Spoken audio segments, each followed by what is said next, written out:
everybody. Uh, Appreciate y'all coming in tonight for the Paranormal Journey Show. I accidentally played the wrong video, but it's all good. This is my first time doing a show from location like this. Tonight's guest is Vicky, and I can't bring nothing up on camera to everybody's chats, but we will see who all's in here. Hey, Robin, appreciate you coming in, hanging out with us. Ventures with Beth. Let's see. Jeremy, I think that's his name. Best I can see here. But I appreciate each and every one of you. I'm pretty sure that everybody will be in here in a few minutes, but I am setting up. Me and my dad's going to do an investigation here in a little bit after the show, so stick around. I got Gizmo, I got a cat toy sitting here, and I got a cat toy and our new piece of equipment sitting over there that we will reveal at the investigation. So let's see here. Can you see me okay, Vicky? Yeah, I can see and hear you real good. Can you hear me any better? Yeah, I can hear you. Okay. So let's get started. What's it like for your journey through the paranormal? I mean, what all have you? How far have you come from when you started to now? Well, as far as saying I was in the paranormal, I discovered I was a dreamer. Basically, I had to be told because I didn't realize that was, and I had been seeing things off and on, hearing things, but I thought I was such a young age. I thought everybody else was too, until I realized no, but I didn't start investigating till I was 16.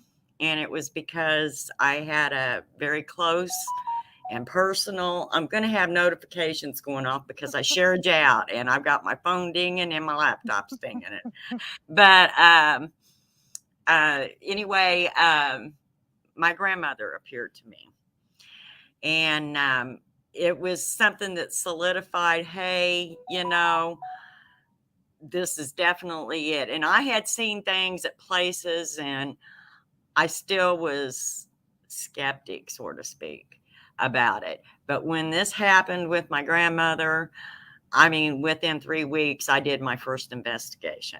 And I was 16 and I'm 63 and I haven't stopped. Now, as far as doing the stuff like the group does and all the equipment, no. But I did have a flashlight and a tape recorder if I could get my hands on one, stuff like that. But and it's just evolved until 2006 when I founded Abyss Paranormal. And but as far as paranormal with me, I've been an empath. I discovered I was an empath when I was about 12, and of all places, that was in McDonald's after church. Yeah. And of course, I didn't say, oh my God, I'm an empath, because I had no idea what an empath was. All I knew is I was feeling other people's feelings. And I discovered it in a crowd in McDonald's because I had all different kind of emotions going on. Yeah. But that kind of advanced because I knew that I had been seeing things, flashes and stuff. I started focusing on it. And it's kind of led me to where, and this doesn't happen all the time, where I can feel things like even watching your show and at times see things. It just depends on where I am at mentally. Like if I've been busy and it's hard for me to focus, or something's happened and it's hard for me to focus, And then there's been times that people have asked me to do something and try to help them, and there's just nothing. I can't get it. It just doesn't come to me. So it's not something that every day I do this, But that's where I'm at, kind of basically. We do work with the group. Mainly 85%, I would say, of what we do is investigations of residents. And that's why we don't have a lot of videos. Is, you know, they want to keep it private. They don't want people to know that they've had a ghost hunting team or an paranormal investigators, or they're experiencing paranormal, especially in the town that I live in. But it has came a long way since I started the group. There's more people more open to it and things, more accepting. Let's see. We got Ted off the hook outdoors in here. Appreciate you, buddy, coming in. He had a pretty good show on a while ago. I watched when I was coming over here. I seen it was a deer hunting show, if I remember correctly. I seen the notification, but I was busy trying to get things done, you know, so I could come on here. I like old Ted. He's pretty cool. One of these days, I'm going to end up getting fishing with him. One of these days, I hope. But I got to talk him to come down to North Carolina to go with me. There you go. So, do you think the equipment come a long ways from what it was back in, say, the 20s and the 30s and stuff?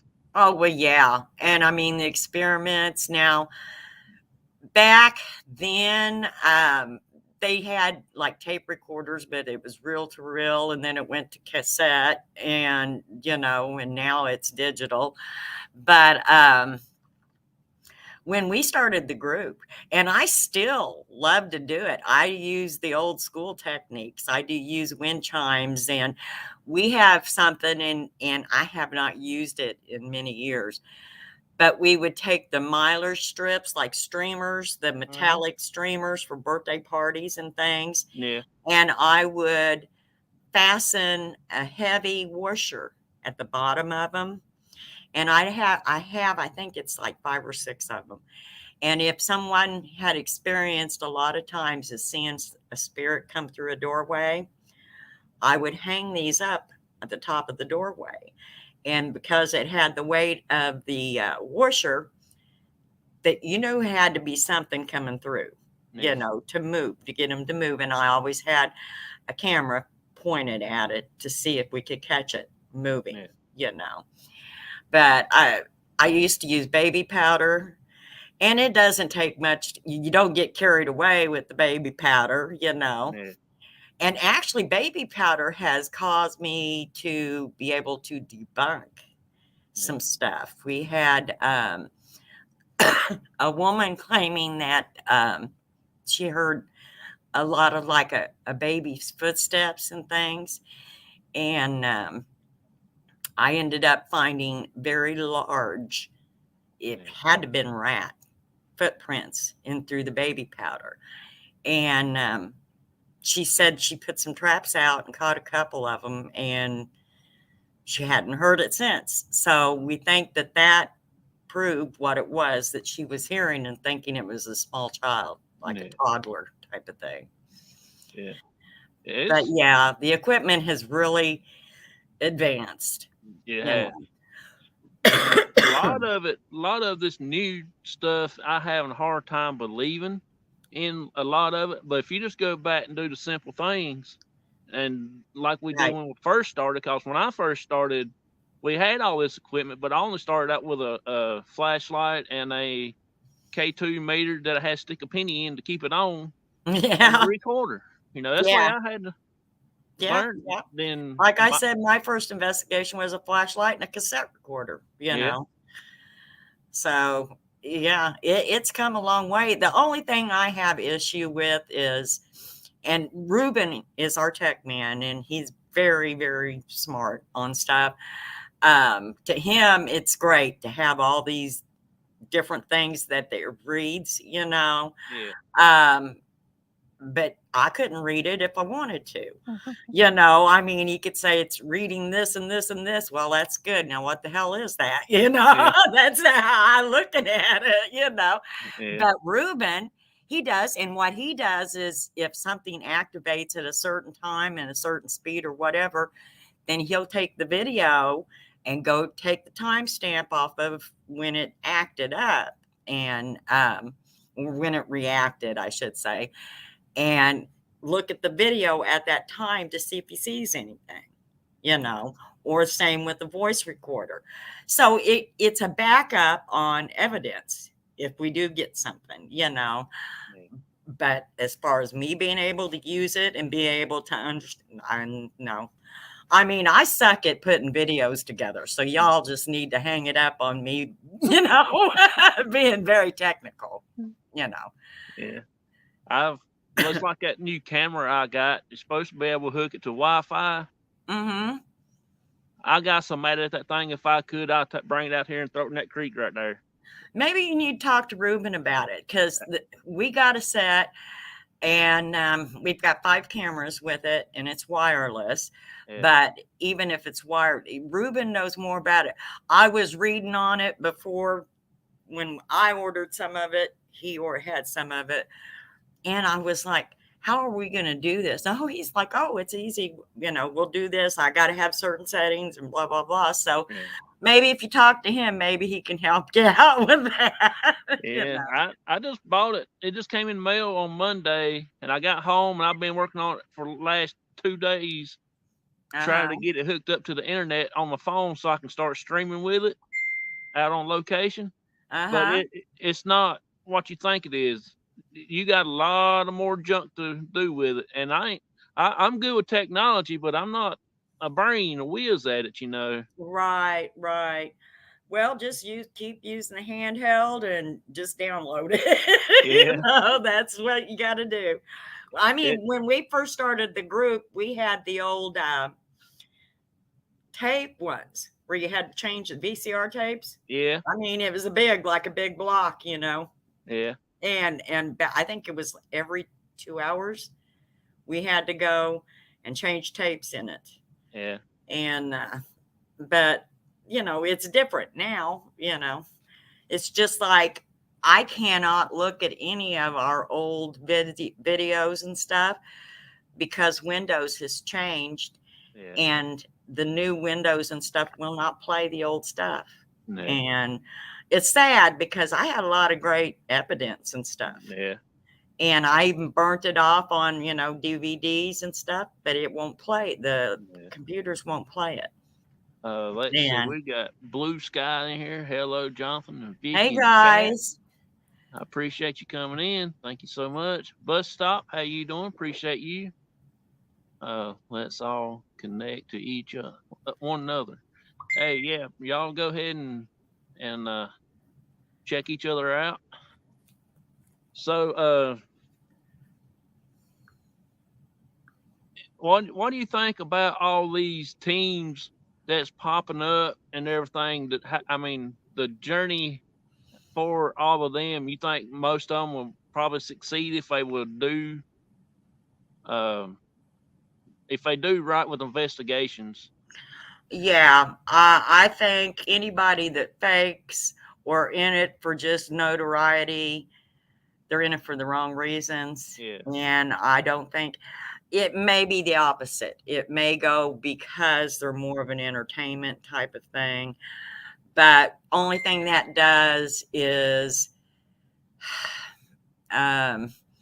it makes the true paranormal investigators that's trying to find evidence and help people and things, it makes them look bad. And it's just hard on the paranormal field when you have those that do it. But yeah, I think in the long run, if they're not in it for the right reasons, that it'll come back on them. I think eventually it will. So I know you said you started your paranormal, but when did you start the group? What? I can tell you exactly when I started the group, and it was because I had a conversation with my son. I had dreamt twice that I had started a group, and I had a conversation with my oldest son, and he said, "Mom, do it." And I said, "I don't know that I can do it by myself." And he said, "Well, I'll help you." So it was February the 3rd of 2006. And I put together, now in the beginning, it was family. It was my daughter and her husband and my oldest son and me. And then Marty came in. Now Marty just moved to New York. So Marty is no longer on our team. but he is a consultant. But Marty came in first, and then Andrea. And Andrea came in either at the end of 2006 or 2007. I can't remember right off bat. And then my daughter and her husband moved to Kansas City. And right after that, Liz and Ruben stepped in and took their place. So they've been, Andrea and Liz and Ruben have been with us pretty much from the beginning. And in the beginning, my now ex-husband, it was my tech man, and I worked with him. But and then when Ruben and Liz joined, he stepped out. But yeah, and then we had at one time we had a couple of one time, Jonathan, there was 12 of us. Good night. Yeah, and 2 of them was soldiers, and they were transferred to California after they went through Fort Leonard Wood. And they were young, and I did have some trouble with one of them. He just didn't want to pay attention to what he wanted to do his own thing, and But then we had a woman who taught English on base to the soldiers' wives and family members that spoke a different language and stuff. And then let's see Dina owned a store, and basically she never investigated with us. But she would help with research or help set something up. And I taught classes for a while in her store that she had once a month. We would teach classes, paranormal classes. And her husband was military at Fort Leonard Wood. Now, see, Andrea's husband, it just retired out of the military from Fort Leonard Wood. But Dina, her husband retired, and then they moved to Florida. So we lost, the 2 soldiers, and we lost Dina, and the one that was her husband is a big real estate agent, and they do a lot of traveling out of the country even.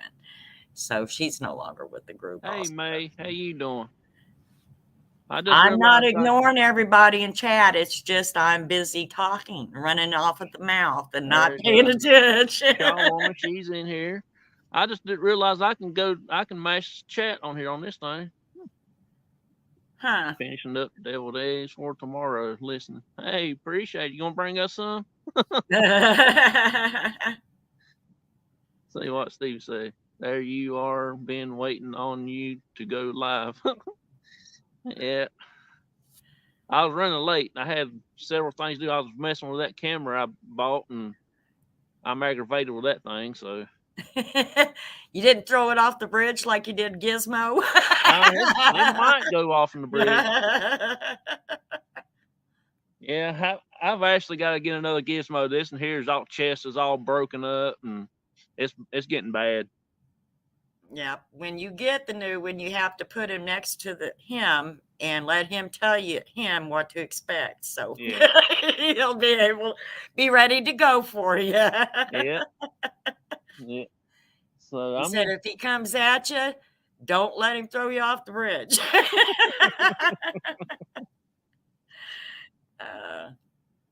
Wait, hi from Wales. Hey, appreciate you coming back. Thank you. I live on base. I lived on base at Fort Leonard Wood. Cool. I live in Lebanon, Missouri, just so you have an idea of where I'm at. There's a good chance she knows where Lebanon is. Yeah. My dad was stationed at Fort Leonard Wood, Missouri. Mm-hmm. Back in the 60s. It's like I told you, if you guys come around here, maybe I can take you on base and have him look around. I know they've got a museum, John, since they opened up. Yeah. The museum goes back to when they first opened up, all the way on through. So you might get to see my picture of my dad on the wall. Yeah, you might. And your dad you may see something your dad don't want you to see too. You just don't know. Yeah.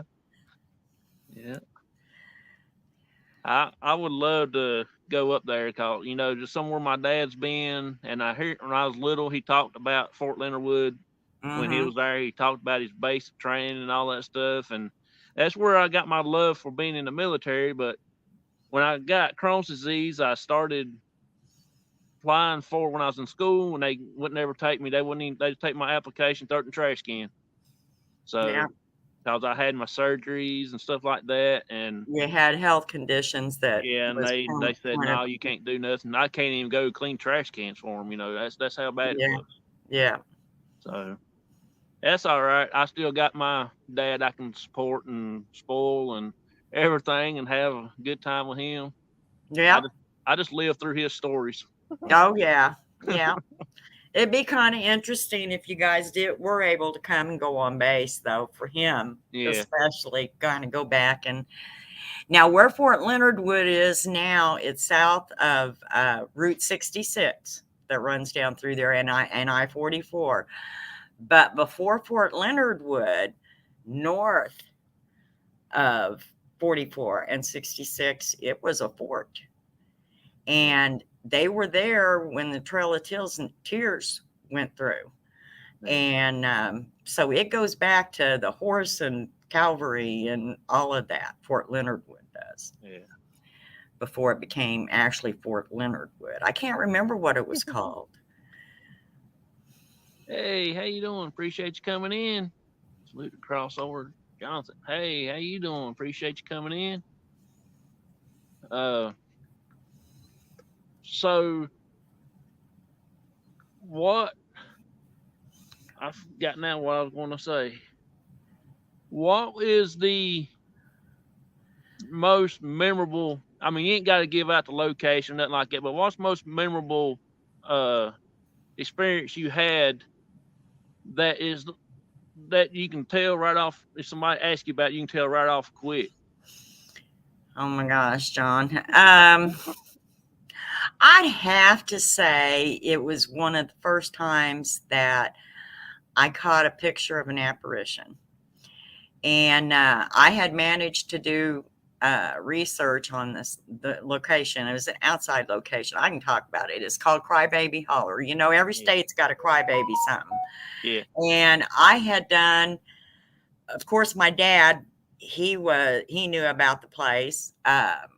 But I was able to talk to a lot of elderly people that lived around there. And I kind of got where the stories all came from. And there was 3 different situations that happened at 3 different time periods. And it kind of formed what the story was that was being told. And then over the years, of course, it was embellished. And of course, you ended up with a baby being washed away that came up, never was found, to being raised by cougars or bobcats or whatever. And because of it, they would see a half cat and half. Is everything okay with your dad? Go ahead.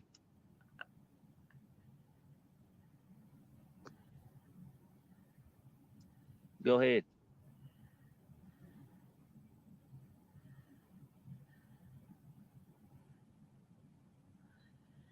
You won't answer his radio. Huh. Okay. I thought I heard him say John. That's why I stopped. He hollered at me, but he won't answer his radio. Go ahead, Daddy. He's probably talking, but he ain't got his button mashed all the way down. Okay. Well, that does happen, but I hope he's okay. Can you see him from where you're at? Yeah, we're just not too far from the truck. I'm just like spitting in. Okay.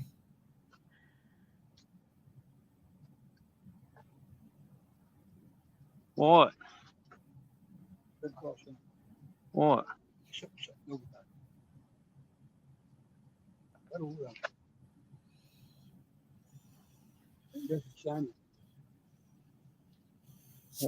All right, just keep you somebody. Are we talking human or spirit? What did it look like, Daddy?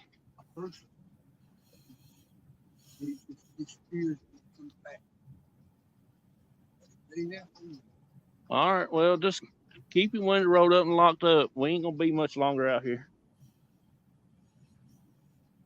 Have you heard any gunfire since you've been out there? No, we ain't heard nothing. Okay. That's the first time he actually seen something like that in a long time here. Cause you remember what? What? I ain't keep running back across that truck now.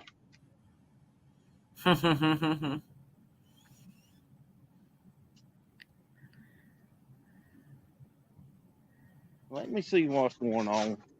Yeah.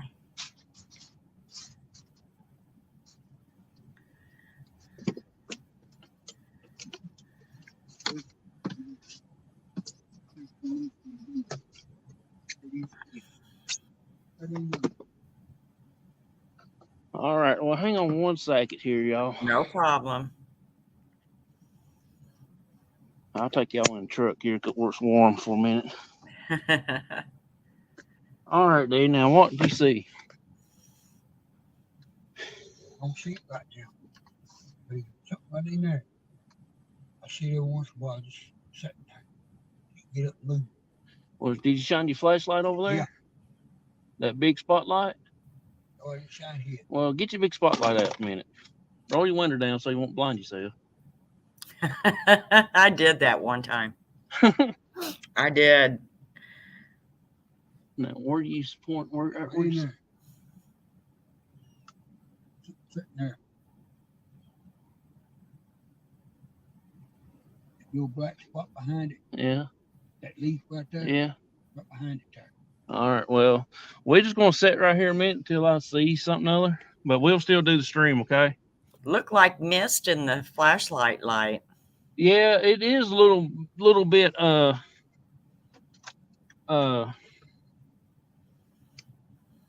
mystified out there. Yeah. We just got done coming out of rain and everything, so well, I gotta cut this. Well, I can't see. Dark. Don't shine my light exactly where I see it. It's right in there.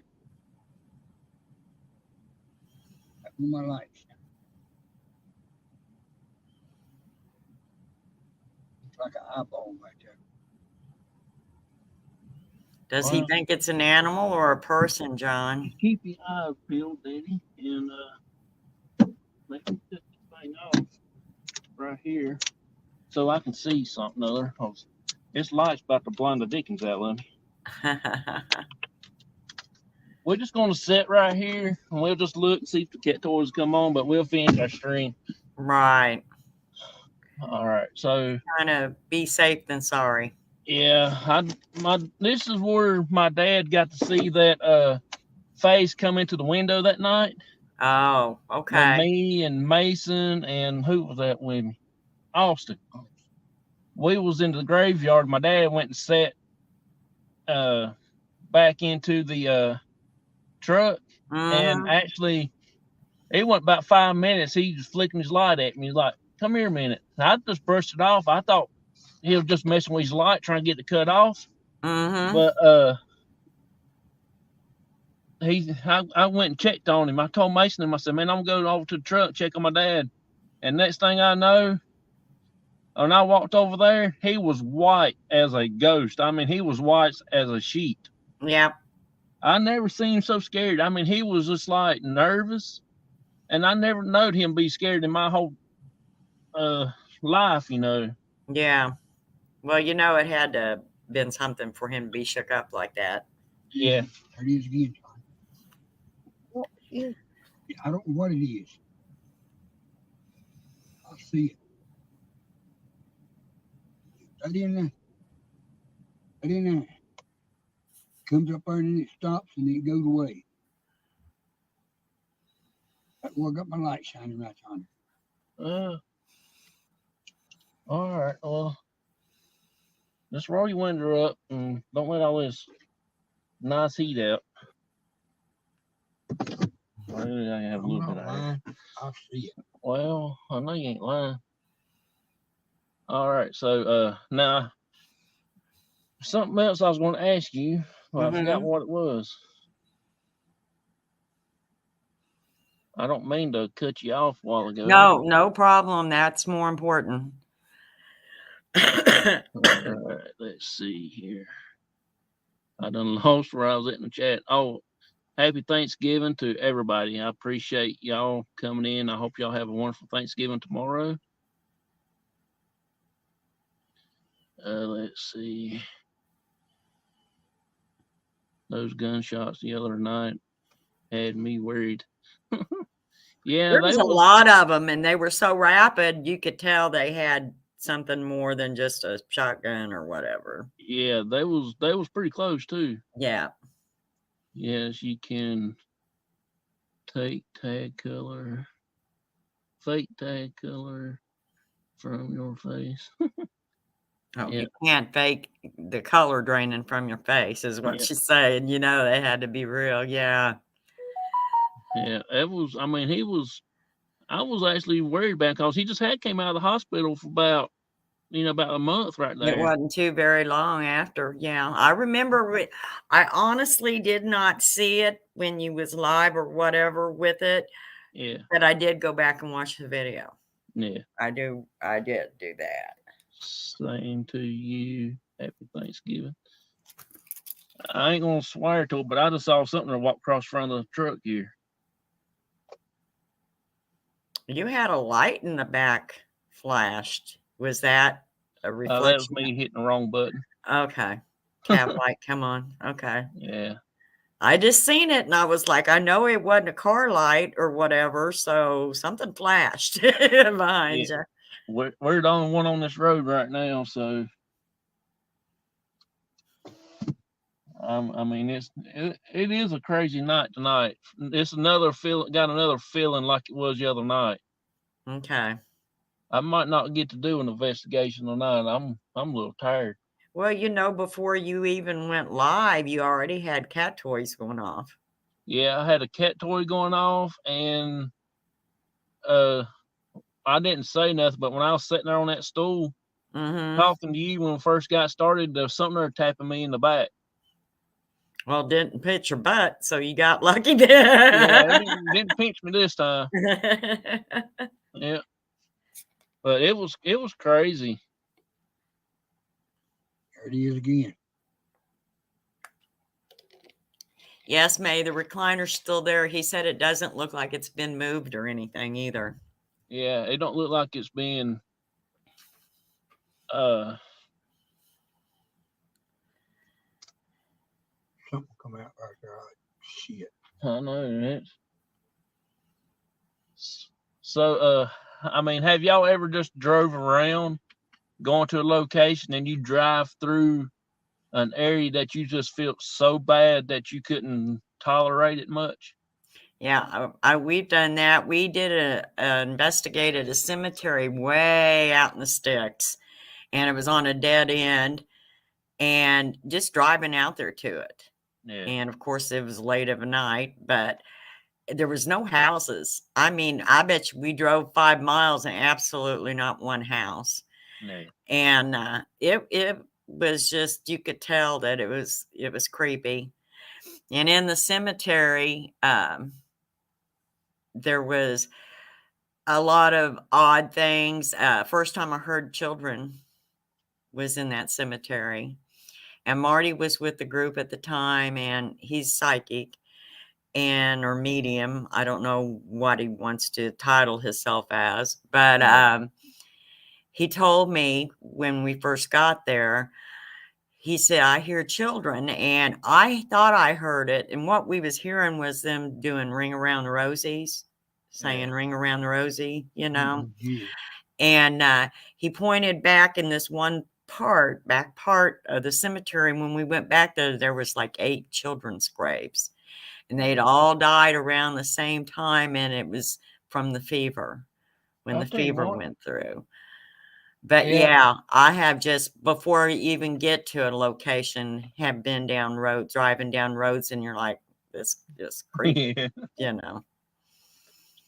I forgot I had this camera here. I could cut the night vision on, and I could record that over there.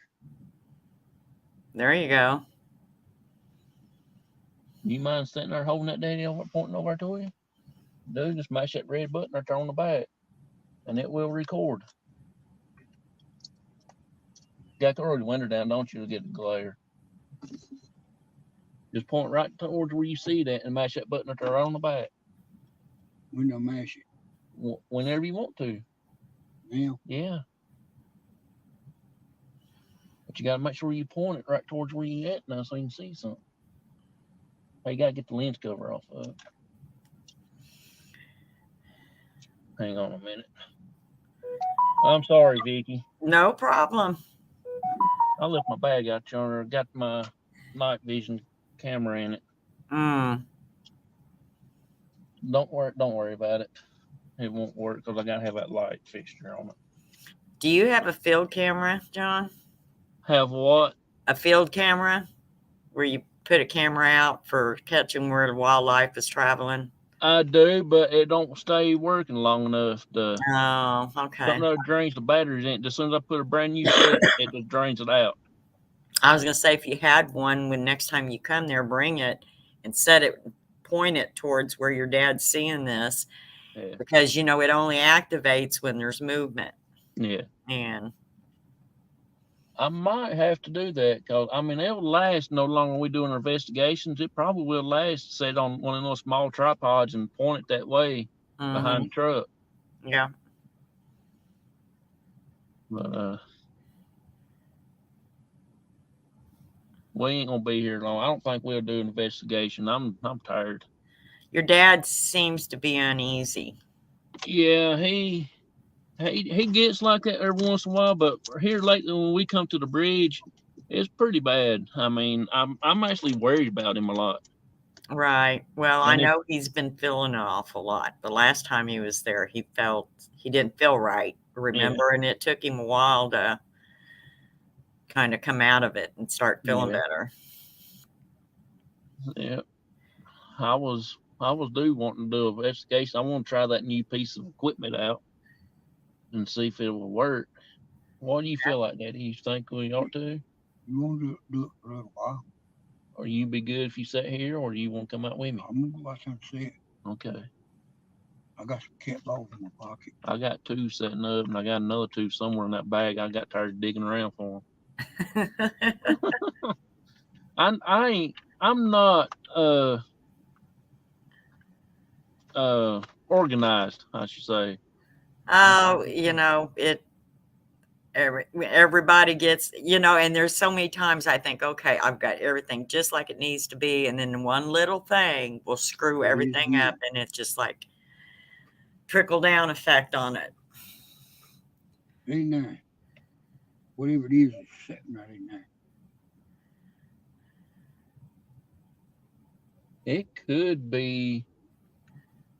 It might be an animal, seriously. Like a deer or something. Yeah, I'm thinking it might be a deer. Look like it'd make a racket up. Yeah, but you can't hear him. I got the truck running and we're talking, and you ain't gonna be able to hear it. Well, it is, but it comes up every once in a while. But if he starts snorting at you now, we know it's a deer, and it'll scare the Jesus out of you. All right, let's get back. What's this? When spirits pinch my butt, I feel loved.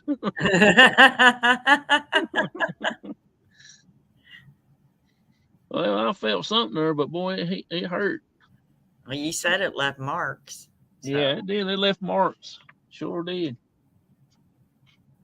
But have you ever been touched like that before, like pinched or pushed? Not pinched. I've been like, I felt like brushed against as somebody's walked by. My very first experience that solidified for me that this was real. There is, spirits. Yeah. The very first thing was the feeling of a hand on my shoulder from behind, and I thought it was my mom. And I looked over, and absolutely no hand there, but I could still feel it. And it was warm feeling. It wasn't a cold feeling. It was a warm feeling. And no one behind me. Well, I was facing my vanity that had a 3-sided mirror on it, the Yeah. old antique beveled mirrors on it. And when I swung back around this way, because I couldn't see nothing, I could see my grandma in the mirror standing right behind me. Yeah. But I felt her hand before I seen her. Yeah. So I've had that. I've had the feeling of being walked up behind and like somebody put their hand in the middle of your back and rub it up and down, just Yeah. real quick, that kind of stuff. Nothing really like being slapped or pinched or That's 100 yards. one time I might have possibly been poked, but With your back. Yeah. I've had the same experience like that before. At my mom's cemetery mm-hmm. that same night when I saw that little white figure standing beside of me, and Right, it actually had me where I couldn't move. right. I Well, could did it turn scare you, or did you kind of have a warm feeling when you seen it? when I seen it. It startled me at first, especially when I couldn't move. That's what got me. Yeah, right. And after I'm gonna say at least good 5 minutes, it actually moved. Then I can turn my head and everything. But the only thing I could move was just my eyeballs. I couldn't move my head. I couldn't move my arms. I couldn't just like turn my whole body to look, see what was beside of me or nothing. Well, that could have been like a physical reaction to seeing something like that for the first time. Yeah. But as long as it didn't feel bad, I wouldn't have been real concerned about it. Yeah. I don't think it was bad. I've about got it figured out. It was either my mom or my grandma. Okay. One t'other of them. I've got a feeling that it was one of them. That's kind of why I asked you if it felt warm, like if Yeah. it, felt familiar. Let's put it that way. It was back in whenever it was my dad was in the hospital. It was last year, wasn't it? Yeah, I think it was last year when my dad was in the hospital back around May or something or like that. When you guys did the clinic? No, this was when I done the cemetery. Oh, okay. All right. My dad just had got out of the hospital for about 2 months right there, and I was working him in little at a time, get back into the Right. paranormal field. Well, what I was meaning was he'd went in the hospital after the clinic. No, after we was in Virginia. Okay. We did a private location in Virginia. Oh, okay. I don't know why, but I was thinking after he had lost track of time and stuff is when he ended up going in the hospital. That was after, wasn't it, Daddy? No, that was before. That was before we went to Virginia when that happened. Okay. And reason I fell in love with the app of Phasma Box, that was my cousin had on her tablet. And reason I fall in love with that app so much that I think it's because it said check the dad out. Yeah. He said, watch your dad. Well, actually called him by his name, said, watch Pete. Yeah. And that night, we was at our hotel room, me and my dad was, and I was doing the live. Matt was on the live with me. And my dad was struggling trying to get in bed. He couldn't even pick his feet up off the floor to get into bed. Huh. And it was like lifting 5-gallon buckets. I mean, that's how bad his feet was. Couldn't get up there. And it was actually,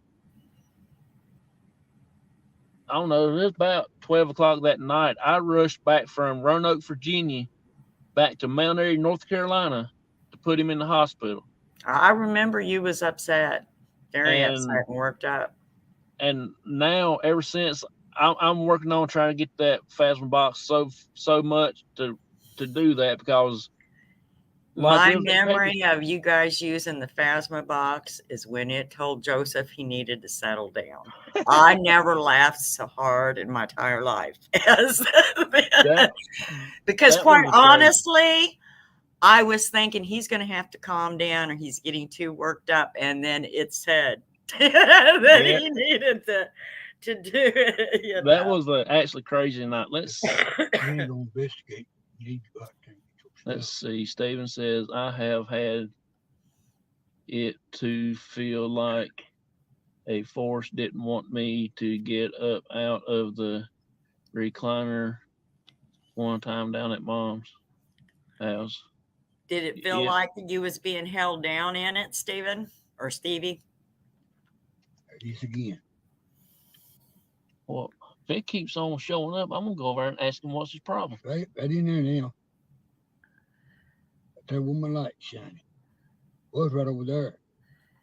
Now it's moved over to there. Does he have any idea I ain't what heard it no is? Does he feel it's a man or does he feel it's an animal? I don't see nothing. What do you feel, Daddy? I mean, do you feel like it's something that is Paranormal or human? paranormal, or is it an animal, or just like somebody just goofing off with us? Paranormal, whatever it is. Because it wouldn't stay there like that and move. Was right over there. I mean, do you feel like it's like I feel funny. Does he feel like it's a man or a female, male or female? I just saw something blink behind us? Blink like Yeah, a like a little light, like a Okay. flashlight. Okay. When you said blink, first thing I thought of is a person Well, blinking, and I was like, Yonder, okay. something must crawled right along right there. Right out that way. I don't know what hit was. Something black. Well, let's just go ahead and get our stuff and You know where you got it at? Bring it on. we'll just get our stuff. We'll go to the end of the road and turn around and come back, and I will sit on that side of the road and see. I think that will be, then that way I can get my I was gonna say you can get your other camera, night vision camera. yeah, I can do that.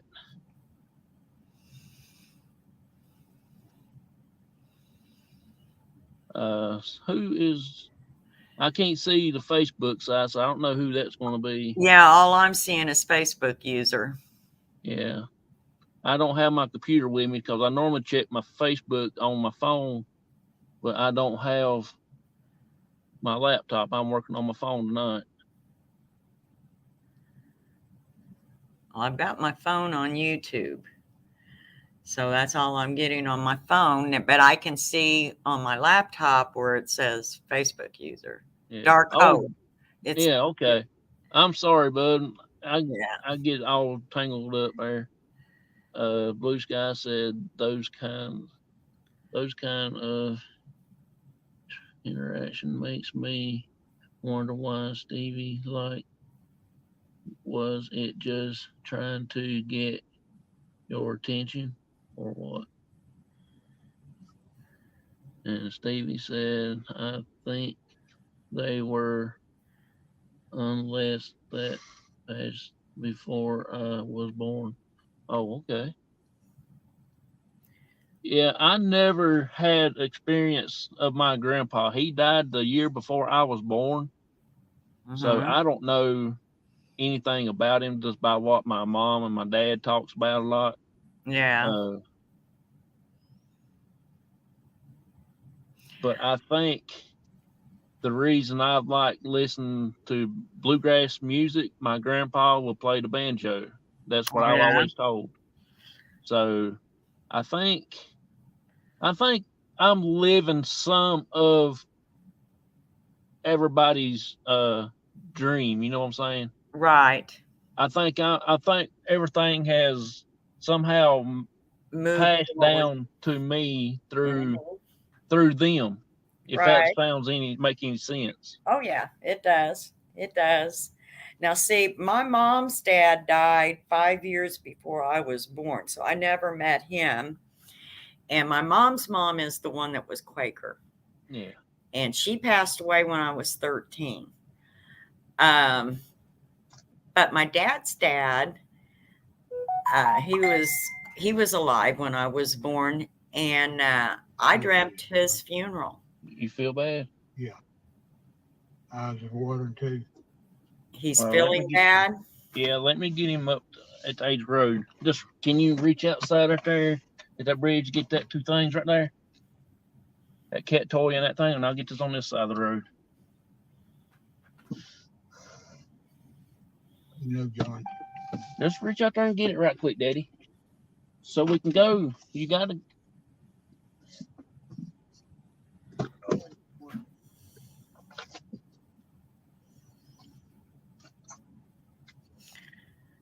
Hey, Spirit Brothers. Jonathan's kind of busy outside. He'll get back in here in a minute.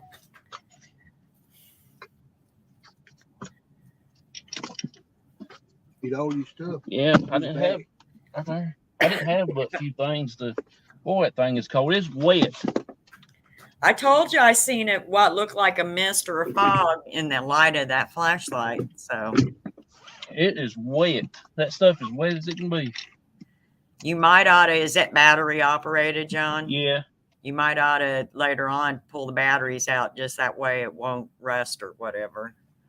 If y'all moisture managed to get in do there. not follow us. Do not touch none of our equipment. You all right? Huh? Yeah, I'll be all right. Well, Now, John, while you was out of the truck, Spirit Brothers came in to chat. Oh, did he? Yeah, so he's in here now. All right. Hey, appreciate you, Spirit Brothers. I'm sorry, but can you put your seatbelt on? I got to get my dad up the end of the road and get him over to John Martin's right quick. He started feeling kind of bad again like he did the other night at the bridge. Yeah, I just want to try to get him back up out from here. He's holding his chest like he did the other night. I just want to say, is he feeling the same way he did the other night when he was there, or is it something different? Is it the same way you feel now as you did the other night, or is it different? Same way. Same way. I don't know what's about this place. I don't understand why they are actually trying to pick on him. You know what I'm saying? It's because I think he's open. But as far as picking on him, I don't know. I know that the spirit that came with that recliner, very confused and upset. Something that drug one of them deers out in the middle of the road. Oh, good Lord. Did the deers have their heads, John? One of them does, the other's gone. Is it the young one you said that has his head still? Yeah, the young one still got it, but the bigger one is gone. I think it would probably been a buck, and somebody just cut the head off of it. Yeah, that's what it sounds like to me, anyway. We're just about to end the road. You okay? You feel a little different now? Well, roll your window down just a little bit, get you a little bit. I was going to say, when you get up around John's or whatever, get away from the bridge good, roll the window down and take some deep breaths.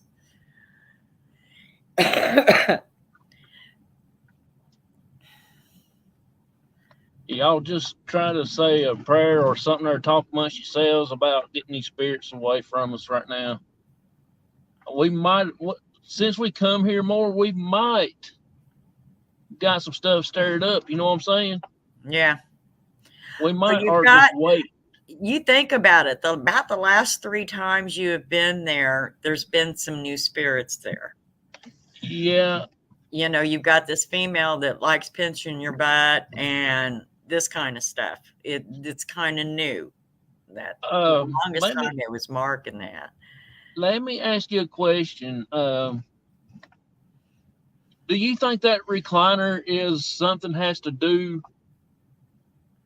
with the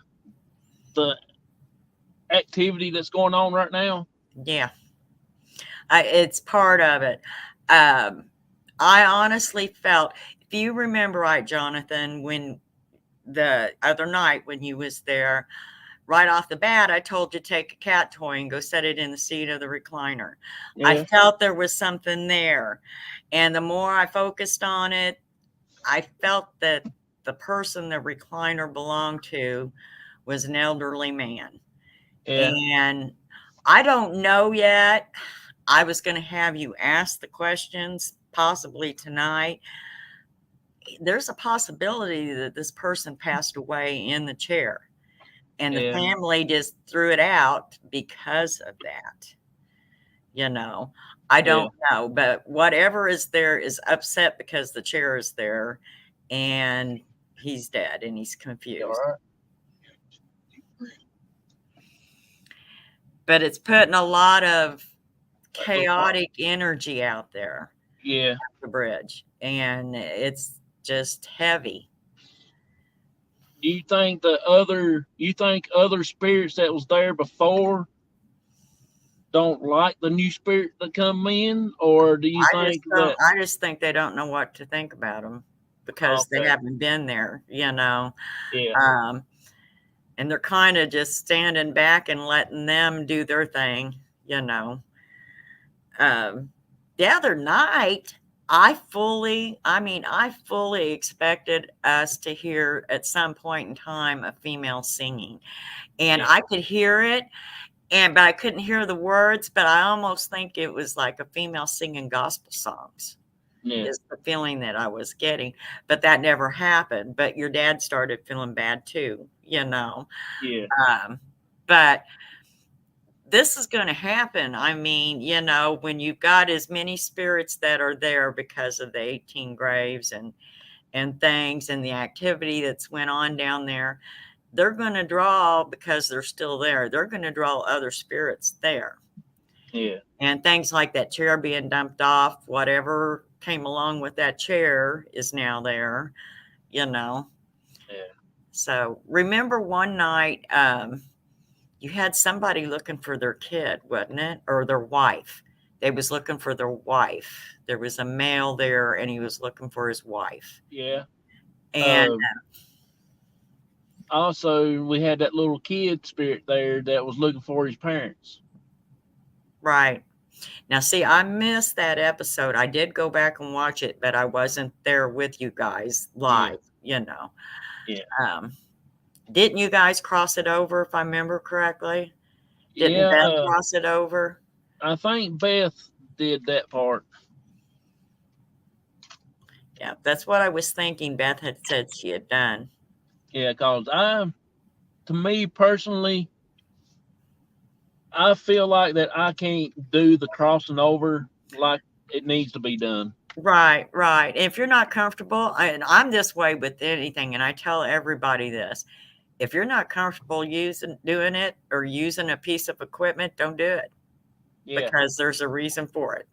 Yes, I don't do the crossing over, even though my name is crossover, but I don't do the crossover because I don't feel that comfortable with that. I don't want to get them stuck in between the spirit world and the living world, and they need to be going a little further, you know. Right, right.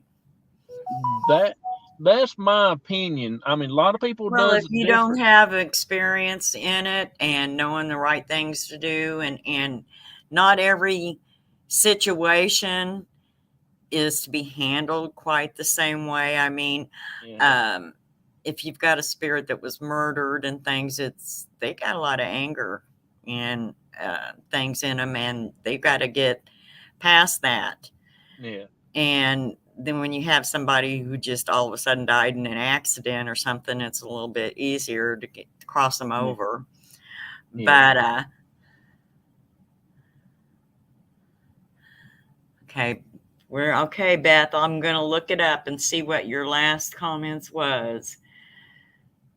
Where are you at? That was Spirit Brothers. Okay, well, it says Vicky. Oh, okay, yeah, that is Spirit Brothers. It's not Adventure. Okay, yeah.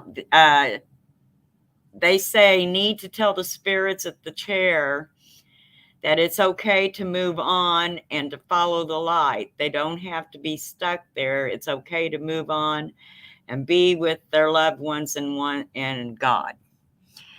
And yeah, I'm going to tell you though, something that spirit is dealing with. He's angry that they dumped his chair, and he's very confused because he passed away. Yeah. So that'll have to be dealt with before you can get him to move on. Yeah. He's pretty angry at his family because Yeah. it's family that dumped it. From the feelings that I am getting is that it was family that dumped it. And like I said, I can't be sure that he passed in the chair, but there is a good possibility that he did, and that's why they dumped the chair. Yeah. You know. So, I mean, when you go to a private location, do you ask the people that lives there, do they want the spirits gone? Do you Yes. feel comfortable enough to do it to help them out like that, or do you call somebody? It depends on what they're wanting. We have had them contact a priest if that's what they were comfortable with. Yeah. I at one time had a shaman available to help if that was their faith. We usually go by whatever their faith and their beliefs are. Yeah. To what we want to do. We have salted, we have saged and salted. But if it's something that we don't feel we can do, we will find them somebody to do it for them. Yeah. And it's somebody that they're comfortable with having come in their home, Yeah. you know. Just recently, well, not real recent, we had a family that they were very Catholic, and they preferred to have a priest come out. And so we told them to contact their priest, and if they had difficulty having that happen, that we would bring another priest in. Something touched me. Did he say something kicked him? Said something touched him. He like jumped out of his clothes. You all right? Yeah, Did it feel like they're sitting behind him? Where's your a book at?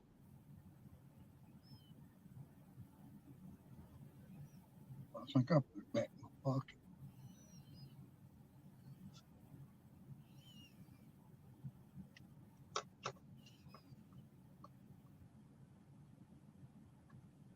In my pocket.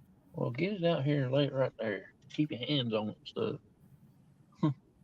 So, Vicky, do you think if it is an old man attached to the chair, could he be trying to contact Dad because he feels a age? connection because they're close in age? Yes. I think he's older than your dad.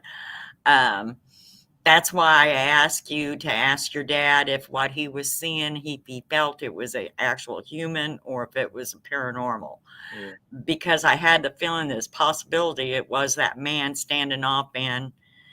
But yeah. And I think your dad is feeling a lot of the negativity that this man or this spirit has going on right now because he is so upset. Yeah.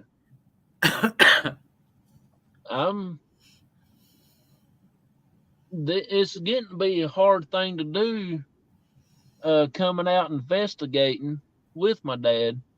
You know what I'm saying? Yeah. It's kind of hard to do it because I don't want him to stop. You don't want him affecting him either.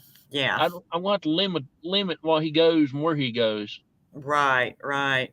And I guess I'll just have to doctor him up, hang sage and everything all over him, burn some of it, and dress him up with like a, I don't know, go get him. Well, the main thing is your dad is very open, and when he gets to do an investigation, he's really watching, he's focusing, he's really heightened his senses.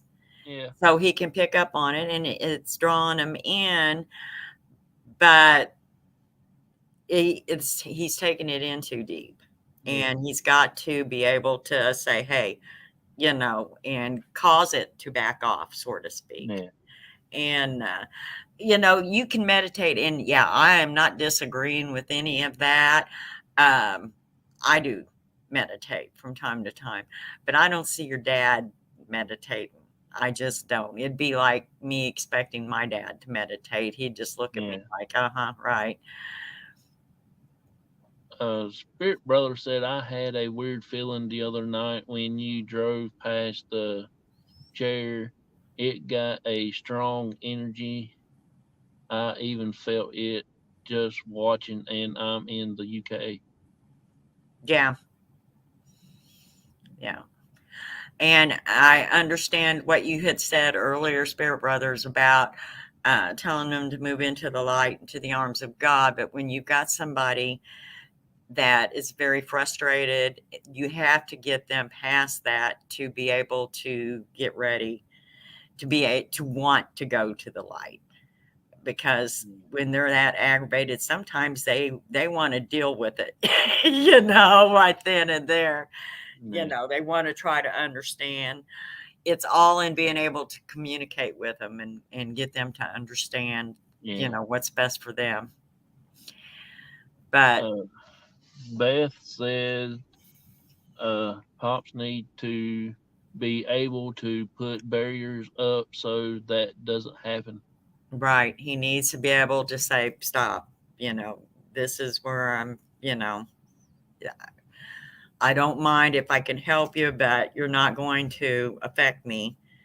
You're not going to attach yourself to me. You're not going to jump me. You're not going to.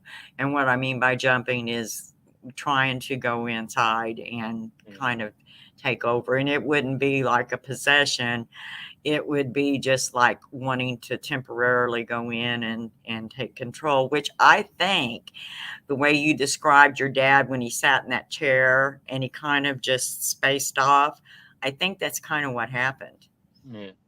I think that's kind of what happened to him. And he Shalom said, think of it as a spirit therapy.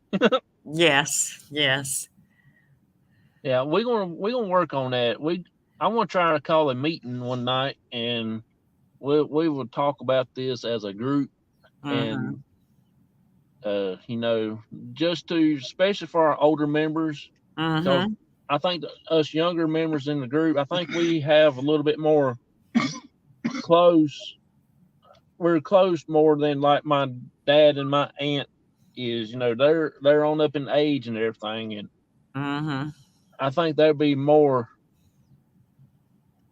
There's coyotes. There's 4 of them I know. I see 1, 2, 3, 4, 5, 6. And that one right there, he's coming toward this way.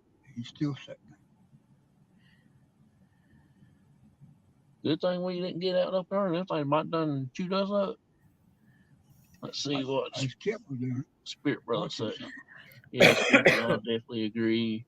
We're paranormal investigators and have done over 60 locations.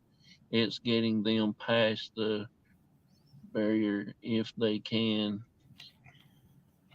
or want to. Sometimes it's so difficult to gain trust. Yeah. That's one thing I was thinking about over here. I think the spirits are trusting us now a little more. Yeah. And I think especially the ones that's been there for a while when you went there. Yeah. And these newer ones coming in, they seem like they're going to be a little pistol.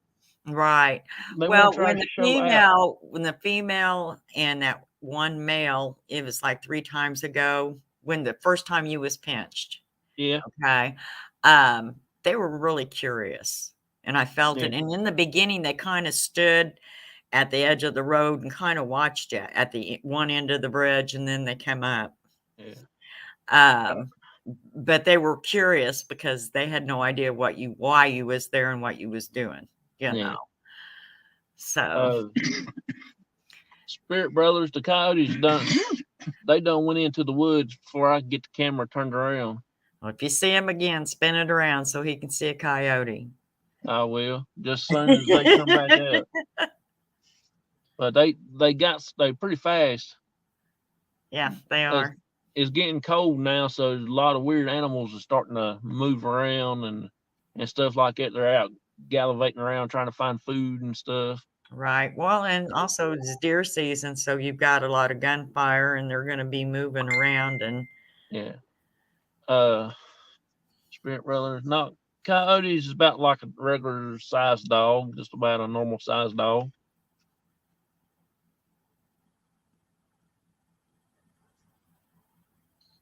If the man understands that his family didn't know their actions would upset him, maybe he will be willing to forgive and forget to move on. right.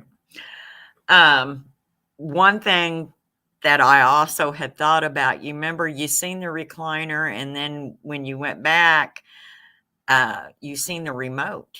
There was a Yeah. remote laying there. I wonder if the remote is to the recliner, because I think the remotes to a lift chair and stuff has a wire Yeah. from it. But if it's an individual, it may be like a TV remote. And who knows, they may have had activity with this chair being there. And that's why they loaded it up and dumped it, Yeah. trying to get rid of it. And then came back and threw the remote there, because who knows, their TV may have been going off and on or whatever. Yeah. I don't know. I've had people have that kind of stuff happen to them. Yeah. Like, we had a swivel rocker, and my dad's mom, she had stomach cancer, and she was given 6 months to live.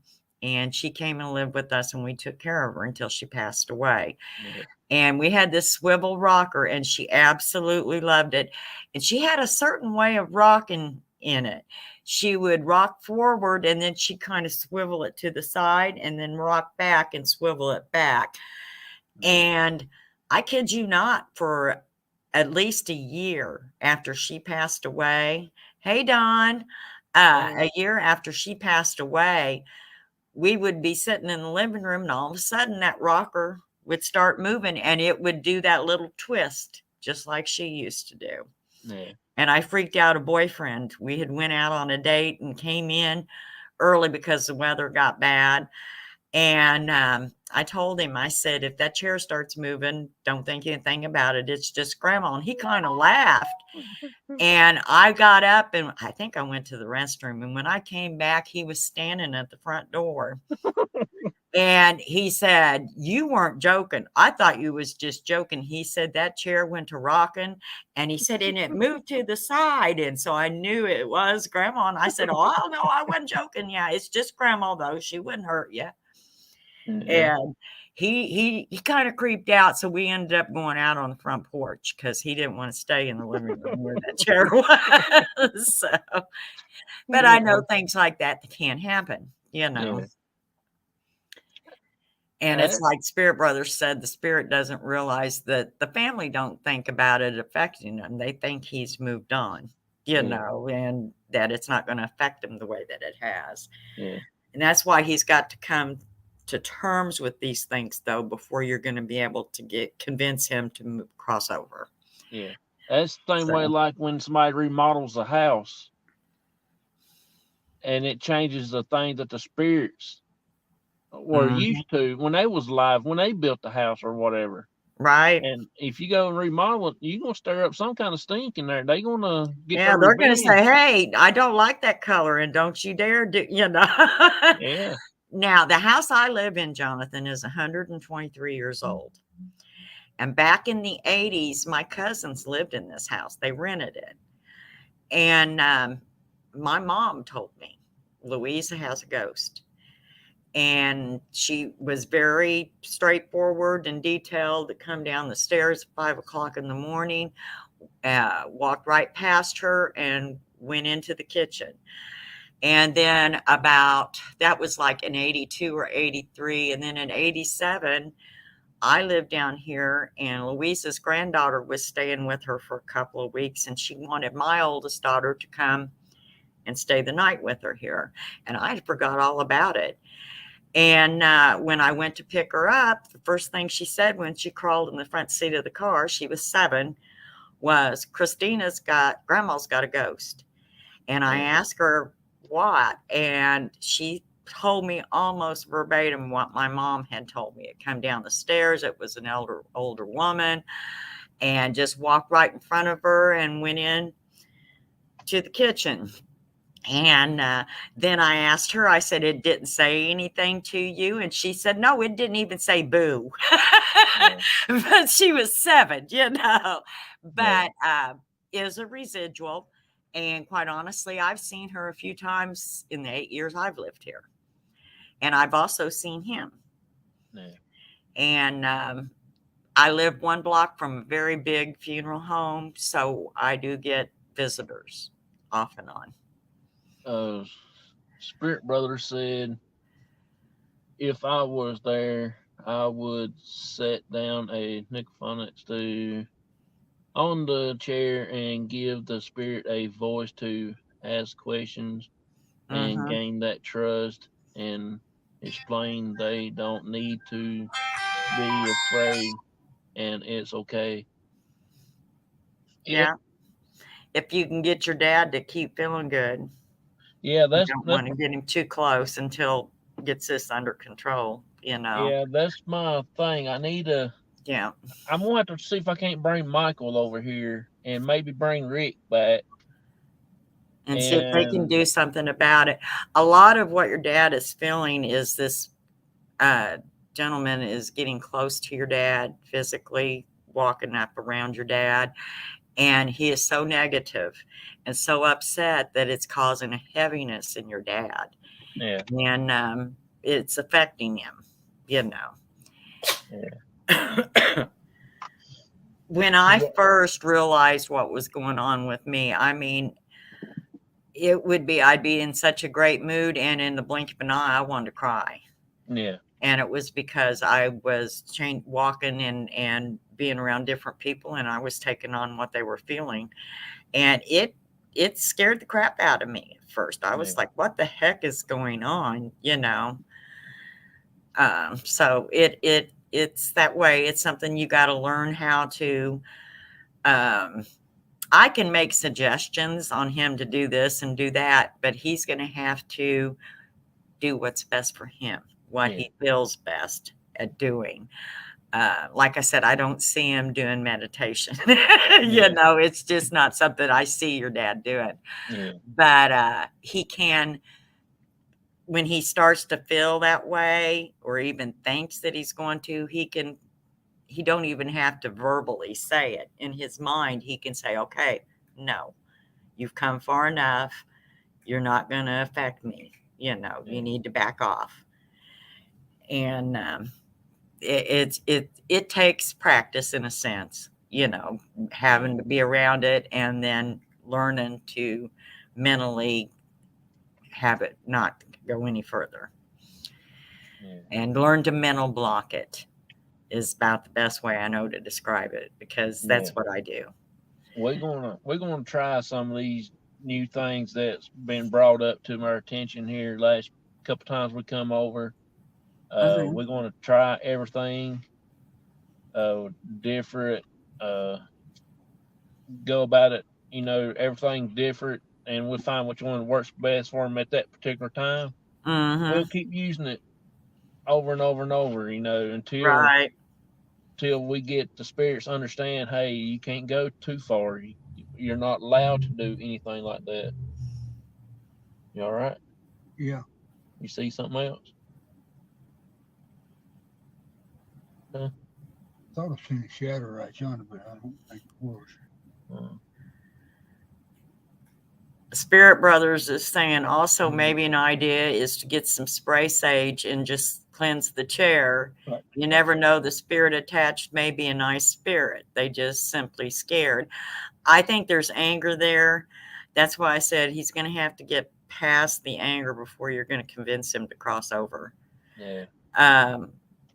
I don't think, and he's confused and scared. Yes. Yeah. And he may have a little fear of crossing over because I don't know what kind of life he's led, you know, either. But yeah, but I do feel you're saying, so show a bit of aggressive energy. I don't promote provoking or being aggressive. Now, I do believe if it's in your home, standing firm and saying, hey, this is my house and you're not allowed to do this or what have you. But the last thing you want to do is rile the feathers of something you don't know for sure what it is, what it completely is going on. We do have Florida water, but I doubt very seriously Jonathan does. Let's see. Saw on an interview with 2 hospice nurses today. They have heard and seen some very odd things just before the passing. Okay. I worked with hospice. I didn't work for them from 2009 until 2015 or 14. And I could too. I could tell you something. Back in 96, when I first moved back to Lebanon, I went to work for a cleaning company, and I met, for anybody that, Ted might know this if he's still on here, I don't know, but Low Boats is out of Lebanon. The people, the owners of it, live here. Well, I cleaned their house and got to know the couple. And then JB died. The husband died 2 years before she was diagnosed with cancer. And I was already doing this kind of work, and I was recommended to her. So fortunately, I already knew her because I cleaned her house for a couple of years, 96 and 97. I also knew JB, but when I went to take care of her, he had already passed. I had a baby monitor that I kept in her bedroom, and I would stay in the living room when she was sleeping and things like that and try to be quiet. But I could hear everything, and I kid you not, right? It was like not even a week before she passed away. I took care of her for right at 6 months. She was sound asleep, I thought. And all of a sudden she started having a full-blown conversation and laughing. And I went flying to the doorway of the bedroom, and she is sitting up in bed and looking at the foot of the bed. And I knew who she was talking to because she was talking about, remember when we went fishing and she was talking to JB. Yeah. But she would pause, and you could tell he would answer her, and she would answer questions. So if that wasn't bad enough, it was like 2 days later, she went to doing it again. And as I was going back, I was trying to figure out how not to be disrespectful. I wanted so bad to step in there and start taking pictures, But I got halfway down the hallway, but right before I got to the bedroom door, I heard JB over the baby monitor. He was talking to her, and he told her it was going to be all right. Yeah. Everything was going to be all right. And she had either she had a stillbirth or a miscarriage. And he was telling her that it was there and it was the son. Yeah. And this kind of stuff. But I did hear him on the baby monitor. I know for a fact I heard him. Yeah. And she also had a conversation with Jesus. And that took place the day before she passed away. Yeah. And she told me, when I stepped in the doorway, she said, you don't see him? And no. Now, I can tell you some stories of my dad. 2 years before my dad passed away, he had a stroke, and it was a brain stroke. But he would start talking to people, and I would go in there, and he would start telling me who he's talking to. And he told me one time, I walked by the doorway, and he was sitting in his chair, and he was patting his knee and kind of humming. And then when I came back by, he said, I always liked it when you girls sang that song. And I stopped, and I went in there, and I said, who are you talking to? And he points at the couch. And he said, you don't see him. And I said, no. And he said, it's the girls. Now, he referred to the girls as my mom and her 2 sisters. All 3 of them played guitars, and all 3 of them used to sing on the radio. Okay. I said, I don't see him. And he said, it is. My mom was one of 18 kids. So at this point in time, she had a lot of sisters that had passed. Yeah. So I asked what sisters, and he said, it's your mom. And he did this with his hand, pointed to where they were. He said, it's your mom, and it's June, and it's Bev. And then he immediately looked at me and he said, why didn't you tell me Bev died? And it dawned on me that I had not told him that Aunt Bev had died because I didn't want him to get worked up. Yeah. So him telling me that Bev was there and getting on to me because I hadn't told him that Bev had died told me that it was real. He wasn't hallucinating or whatever. Yeah. But yeah, there is a lot of stuff that I have seen over the years when it come to working, and same thing with my mom. Yeah. And see, I had a brother pass away in 95 of cancer, and he's constantly doing stuff to me. I mean, you know, he was a pest and a pain in the butt. He was 10 years older than me.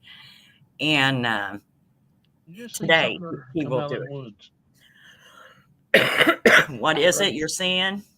Something I saw a shadow just came out by that tree right yonder, just like he's walked out and then went back in.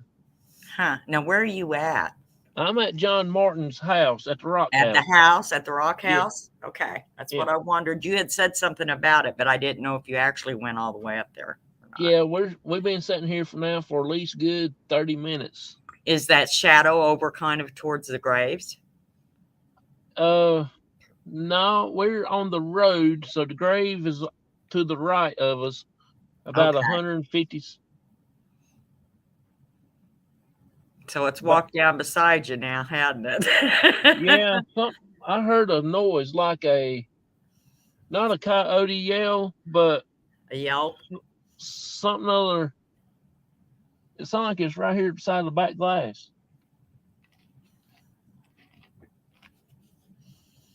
That was freaky. But yeah, it's different these past few weeks that we've been coming out ever since we came out on my birthday. That on the 28th of October. That was the first time that I've got pinched. That's the first time I actually got involved with the spirits more, I guess. And they got used more to interreactive with you. Yeah. And that's when Spirit I got Brothers pinched. John is saying that he's wearing headphones and he heard noise too.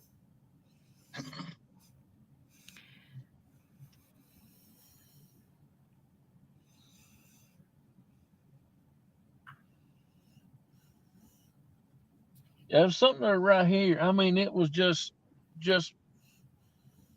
I don't know how to explain it. It's like a holler, not a dog hollering or animal. It sounds more like a person hollering. Like a hey or or something. Really squeechy-fied. You know, like a real scream hey. Something was walking around that window and I look at me in the eyeballs, I probably would die right here. I was going to tell you, turn your cab light on if you've got a cab light. Yeah, I do, but it'll blind the daylights out of y'all if I cut it on. Okay, I'm not meaning the one inside. Do you have one that goes where you can see like in the bed of your truck? Yeah, I got one, but it ain't hitting on a whole lot. I just wondered whether you might see something because of it being on. It's very, very dim, that light is. You can't hardly see past your nose using it.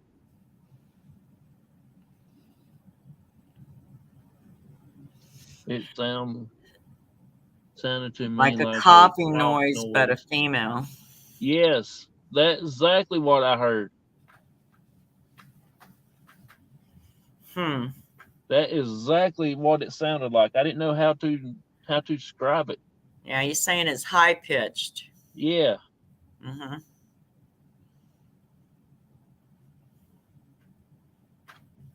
and I'm looking for it like a dog listening to a high pitched sound. I mean, I was like, I actually stopped, and I don't normally stop Yeah, you talking like reacted. that.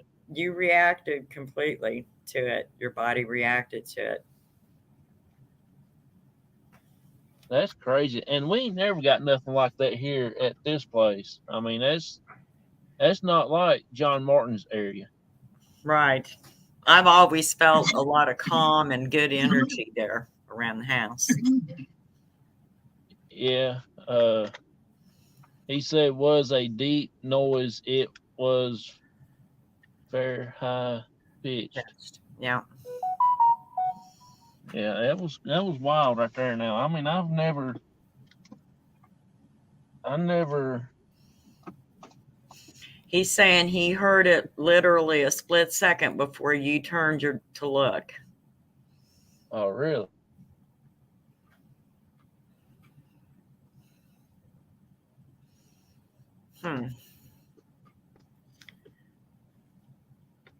This night here is about like it was the other night. The other night was really had me worried. You know what I'm saying? Yeah. I don't know how to explain it. Only weird thing I've always had over here that I cannot explain, and I still till this day I don't know how to explain it. When I was at John Martin Cemetery, and that gust of wind about breeze. knocked me plumb out my shoes. Yeah. And my dad was standing right beside of me. I mean, I could reach out and smack him on the eyeball. I mean, with my hand, it's like that's how close I was. But he did not feel it. Until well, this it's day, like the other night you kind of felt a breeze and you asked your dad, did you feel that? Yeah. I knew what was going on. You was wondering if it was something like had happened there at the grave. Yeah. That night at the cemetery right there. I mean, it just like somebody just flipped a switch and it blowed everything around me. And I was standing in the middle of it, and my dad didn't feel it. Yeah. To me, I think we have a portal. And I think that night I was standing weren't people saying they thought Peggy's house was a portal? Or was it the part of the land over to the side of the bridge that they thought was a portal? I think Peggy's house was a portal. Okay. I've got I was thinking it was. I know when I would watch, there was a lot of unusual stuff that I felt watching it, but I couldn't really pinpoint it. Remember that one night you was outside and everybody else was inside and you seen something in the woods? Your reaction was unreal to that. And I was like, okay, there was something there. And I don't believe that. I believe it was paranormal. I don't believe it was not paranormal. Yeah. But you reacted. You was like, guys, you need to come out here and see this. You know? It makes your heart beat extra beat. I can feel it with you, Jonathan. Yeah. Hey, Jessica. I just wished I wish there's some way I could have a device with me that night when that gust of wind about to knock me over. Yeah. I wish I can get one of them little weather things that has a little spinning thing. In case it was saying something where you could maybe figure out what exactly it was. Yeah. Yeah. Because not knowing what it is doesn't help matters at all. No. Yeah. Because and it's been happening at least a year ago now, and I still think about it a lot. Mm-hmm. And every time you go there, you probably really kind of anxious and see if it's going to happen again. Yeah, I've always focused on like when I go, I focus on like, all right, this is the type of weather we had the same that night, and this is the way it feels. Maybe we'll get something. And every time it comes after a big hard thunderstorm, I tend to come over here just for that reason, because that's what it was that night. It was a big thunderstorm. It quit raining. Stars came out. They wasn't no wind or blowing. And for me to explain why that wind gust of wind just hit me You and just not my can't do dad. it. Yeah, you just can't do it. I can't. There's no way. And I don't even know if like a college professor or something else can tell me about it, that's been doing this Hmm. kind of stuff for longer I have, or trying to scientifically explain it to me. Yeah. When we was doing the investigation in Windyville Cemetery for Global Ghost Hunt, that we within, I'm going to say 3 or 4 minutes, the sky went from being perfectly clear, no wind, to clouding up, and you kind of had an eerie feeling, and the wind started gusting. And Liz was getting ready to use the spirit box and do a spirit box session. And Yeah. she turned it on and started asking a little bit of questions.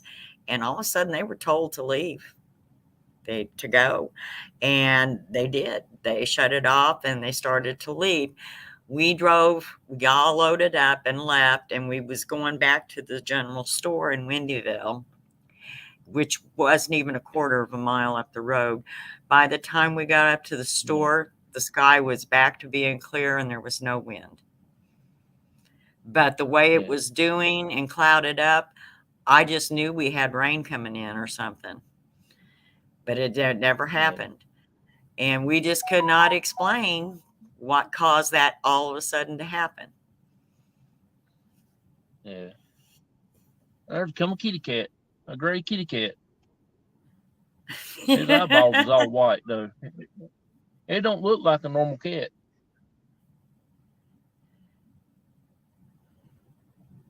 Isn't your dad's cat gray and white? Yeah, solid gray, and he got white feet, Yeah, that's but what I he's was got more. thinking. It's like a big fluffy cat. That there's a short haired something. Your dad's is more of Hey a there, person. Jessica. Appreciate you coming in. Well, come on, phone. I was alone in the house. The grandkids won't sit in her rocker. Left. Sitting right behind the truck. My cat's a Persian cat. Let's see. Said don't forget to. Come on, phone. Don't forget to like this video and leave a thumbs up, please. I appreciate that. Thank you so much. Mm-hmm. Spirit Brother's saying he's off to bed. Yeah, I appreciate you coming in. Thank you so much. I was happy to see you. I appreciate you. I'll be watching your videos. They've actually got some pretty good videos out. I've watched a couple of them. They Yeah, do I some went pretty good in and work. checked the channel out too. Yeah. Yeah. That. Have you ever been on an investigation and something there tells you, "Hey, leave," or do you get a feeling that you need to leave right then or there? Not necessarily leave a location, but I've had a few times of being in a certain room and Yeah. all of a sudden it was like, just go. You need just to back off, you don't need to be in here. Don't push it. Don't ask questions. And I have left the room. As far as being at a location and saying, I'm not doing this or I'm leaving, the only time I've ever done anything like that is if, like, the spirit box would ask us to leave, I would, Yeah. Yeah. Yeah. Now, I've been in a lot of places that when I first get there, I'll go in a room. And now we did an investigation in a cabin that was built in the 1800s, and there was an upstairs bedroom that I would get to the door of, and I just could not go in it. It was just like, no. And there was Yeah. absolutely no furniture, nothing in this room. But I was like, no, I'm not going in there. It felt real heavy, real sad, but for some reason, I literally could not step through the door.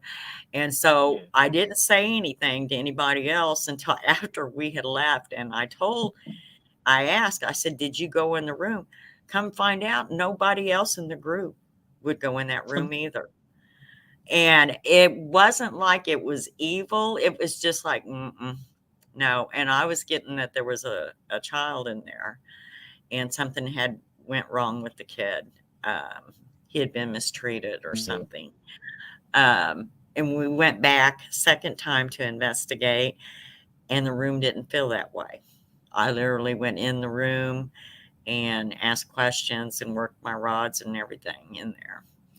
So, but I've had things like that. Now, I'm going to tell you something. I've met people that's still alive that I can't stand to be around them. I immediately start getting sick to my stomach. I can't be in the same room with them. Things like that. There's something not right, and I don't need to be around them. Now, I can count on one hand how many situations was demonic. Jonathan, did I lose you? Am I on the show now? But I can count on one hand how many situations was demonic or had something to do with demons. One of them was a person had an issue with the demon and not a house. And yeah, that's, here we go. You know? Yeah, but no, as far as going on an investigation, most generally, I have a purpose in my head. You know, we've been asked for help and I need to find this out. And I've been trying to think of the best ways to help them and find out what exactly they're dealing with. There you are. I can see you. Yeah, I went out. I don't know why. Yeah, it was just all of a sudden it was about me, and I thought I was going to have to start singing and dancing here, you know. I didn't know. Now you're frozen. There you go. Yeah. I don't know what's going on with me tonight. I never had this problem over here with this stream.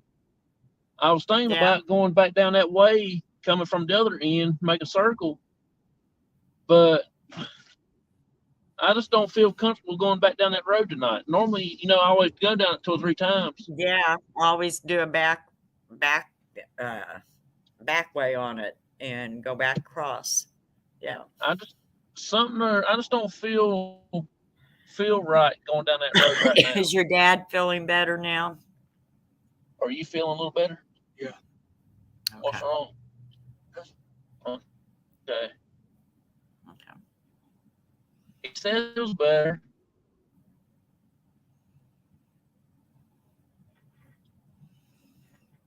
Can you hear me? You did, and then you kind of froze up. What did you say? I said, can you hear me? Now I can hear that, but I thought you said something prior to that. Because you froze up for just a minute. My dad said he feels better than what he did. Okay, good. Yeah. It seems like when he gets away from it, it stops pressure on him. You know, you said he was kind of holding his chest. It's kind of like a pressure. It's so negative and just. Yeah, it sure does. I mean, it's just getting weird. When we first started coming over here, it wasn't that bad. Now you're breaking up. You're breaking up, Jonathan. I don't know if you can hear me, but you're frozen. At least on my end, you're frozen and you're breaking up.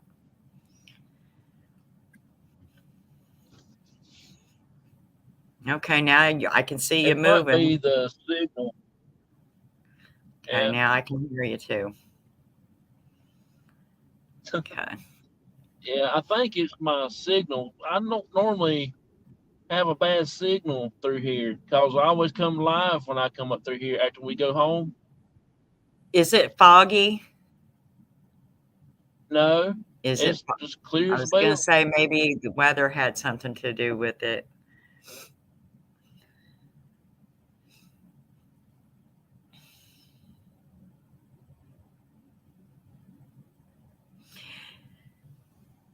You're frozen again.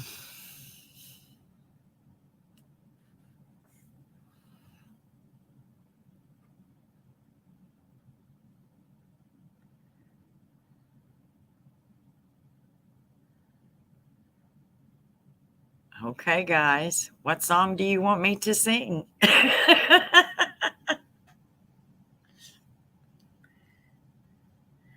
Now, because usually, now he's had trouble in the past when he was out in the woods by Peggy's house and stuff like that, off and on. But I've never known of him having issues at the bridge or at John Martin's house.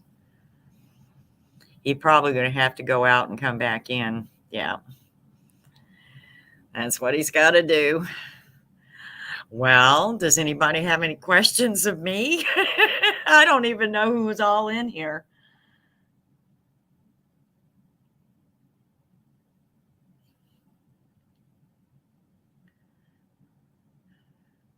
Oh, he's trying to come back in now.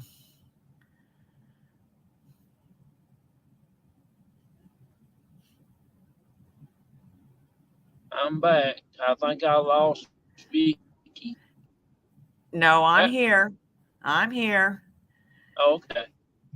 I Okay. asked if they wanted what song they wanted me to sing. Is there some? Is that Hey, y'all question for me, Dina? just say a prayer for the spirit to stay where we're at, where they belong. I think they might be screwing up with my phone. Cause I ain't never lost signal. We always come this way when we drive home live That's what I location. was telling him. That's what I was telling him when you went out. I said I've never known of him having trouble there. Now you did off and on when you was out in the woods, there off the bridge and off Peggy's house, a little bit, but nothing when you was around John's that I know of. Anyway. Okay, Dina asked, is there some equipment that we'd like to have? Part of me would like to have an SLS camera. Part of me is like, I don't know. I would like to have a Phasma box. Ruben and I've talked to Ruben about it and seeing what we can do about that and the SLS camera. But as far as oh gosh, I don't have a REM pod. I'm not sure that I need one because I've got other equipment, that kind of does like a REM pod does. Ruben built a couple of them. A plasma box is with a tablet and okay, Jonathan. Damn phone. Did you intentionally go out or did you just go out without you doing anything? It just went out on its own. Yeah. Huh. Yeah. Definitely different. Definitely different for the area you're at.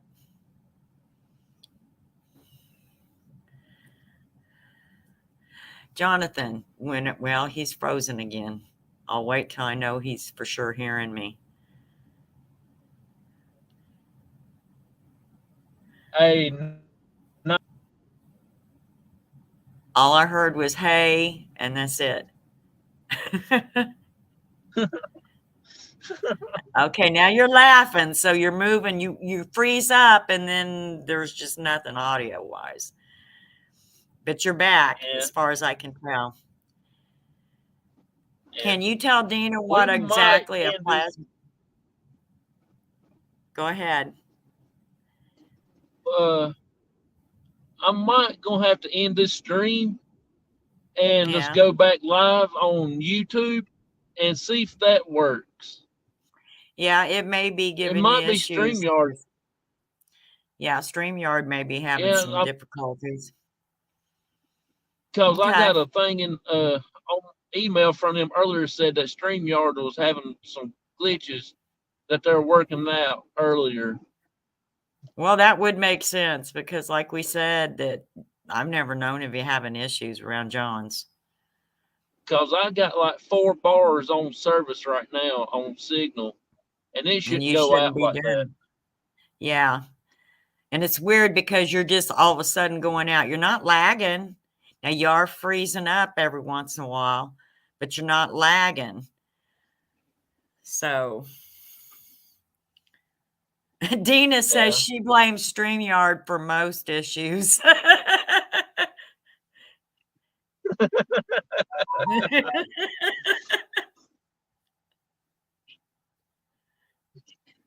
Yeah, we don't normally have a bad connection. It's just like I said, it might be the StreamYard might be doing something different. It might be. It might be. Now it says I got full signal, bars all the way up to the battery. So I don't know. Yeah, right now you're strong and you're not freezing up, knock on wood. Yeah. But it may be the further away you get from wherever you was that was causing it to screw up like that. Yeah. I don't know.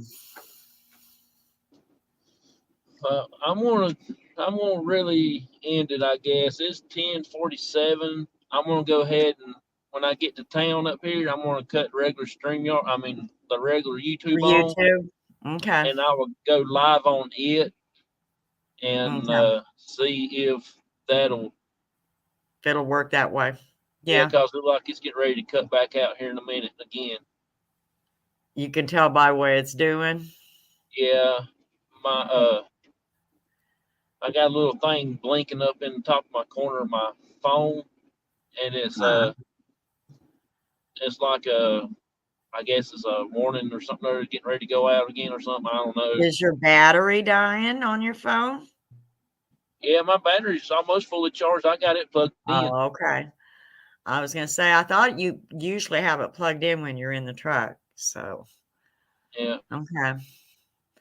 All right. Well, then we can go ahead and close down, and that way you can deal with it when you get wherever and you go onto YouTube.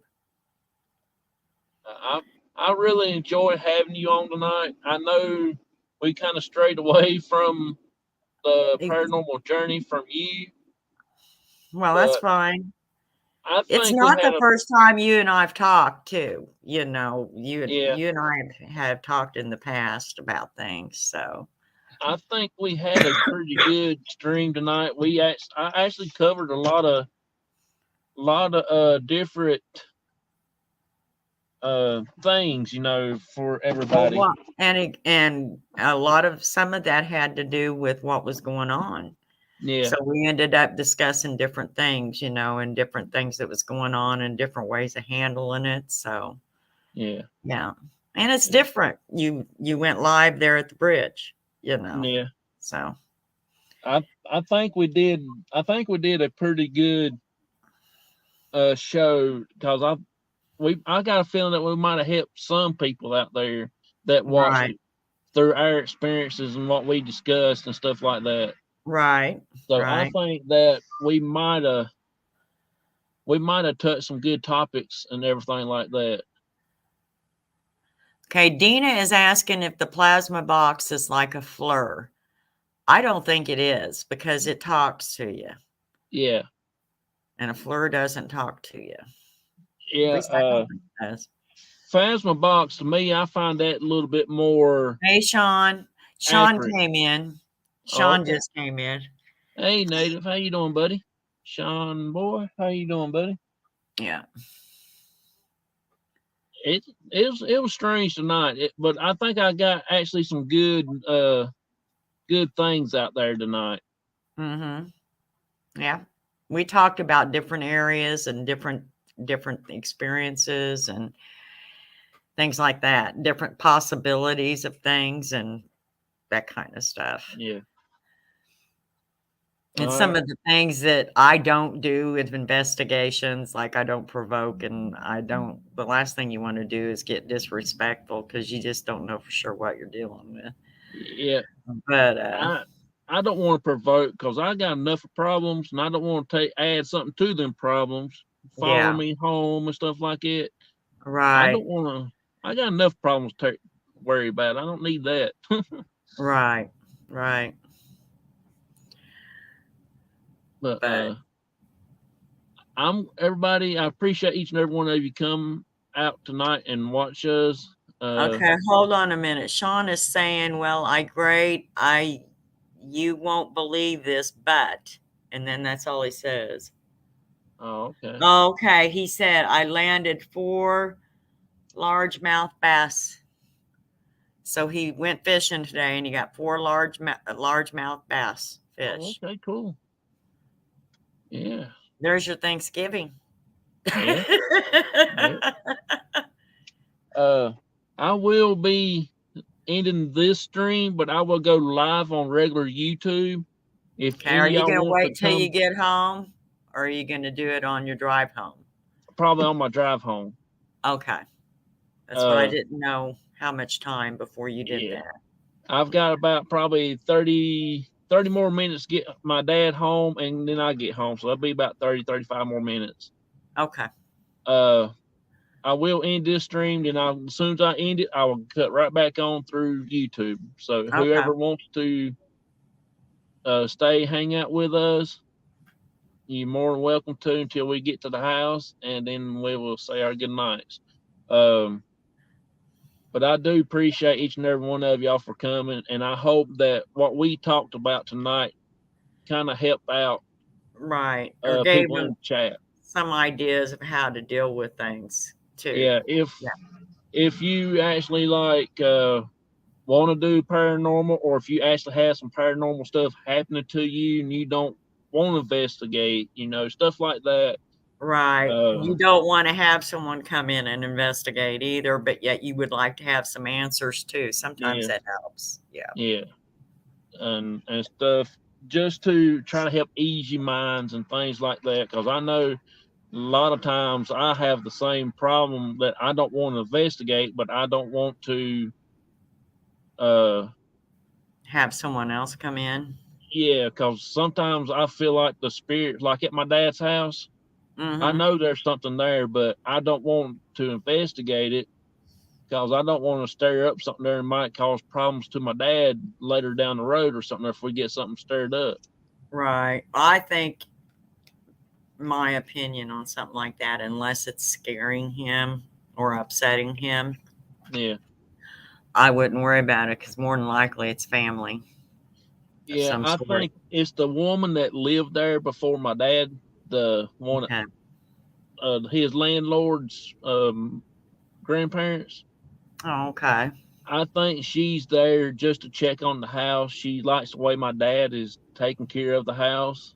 And I don't see that her is going to hurt him in any kind of way. Right. My aunt even saw her walking across the front porch at my dad's house. So, yeah, that's just something, is two different things that a lot of people don't understand. Right. It just may be something that's just there because of the house, their love for the house and what have you, Yeah. It doesn't necessarily going to hurt you or anything.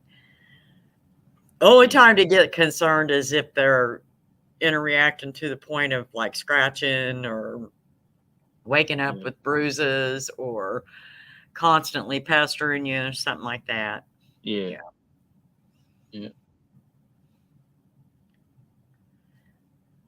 But I want to go ahead and end this stream, and then I want to cut right back on and on regular YouTube. And then if anybody wants to hang out with us till we get home, you're more than welcome to.